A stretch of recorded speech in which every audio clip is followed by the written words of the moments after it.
11 প্রকল্প অনুমোদন দিয়েছে জাতীয় অর্থনৈতিক পরিষদের নির্বাহী কমিটি। এগুলো বাস্তবায়নে মোট ব্যয় ধরা হয়েছে 5,459,87,00,000 টাকা। এর মধ্যে সরকারি তহবিল থেকে 5,214,34,00,000 টাকা, বৈদেশিক ঋণ সহায়তা থেকে 140,44,00,000 টাকা এবং বাস্তবায়নকারী সংস্থা থেকে 105 কোটি টাকা ব্যয় করা হবে। মঙ্গলবার রাজধানীর শেরেবাংলা নগরের NEC সম্মেলন কক্ষে অনুষ্ঠিত বৈঠকে এসব প্রকল্প অনুমোদন দেওয়া হয়। এতে সভাপতিত্ব করেন প্রধানমন্ত্রী ও একনেক চেয়ারপারসন শেখ হাসিনা। বৈঠক শেষে সাংবাদিকদের ব্রিফ করেন পরিকল্পনা মন্ত্রী মেজর জেনারেল অবসরপ্রাপ্ত আব্দুস সালাম এবং পরিকল্পনা মন্ত্রী শহীদুজ্জামান সরকার।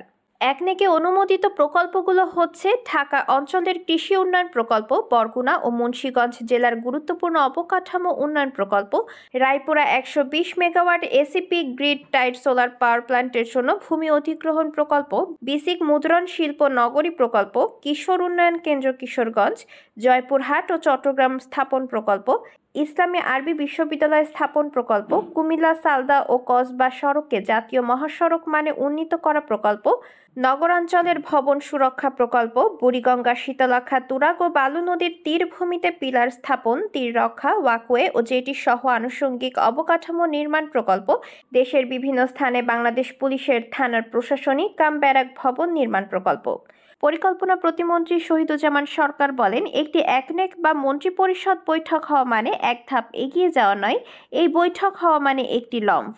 এ অর্থ বছর 8ম পঞ্চবার্ষিক পরিকল্পনার শেষ বছর। সামনে আমরা LDC-তে উত্তরণ করছি। একনেকে প্রকল্প পাশ হওয়ার মধ্য দিয়ে প্রকল্প বাস্তবায়ন পর্যায়ে গেলে উন্নয়নকে আমরা এগিয়ে নিতে পারবো। আমরা উন্নয়নকে এগিয়ে নিতেই কাজ করে যাচ্ছি।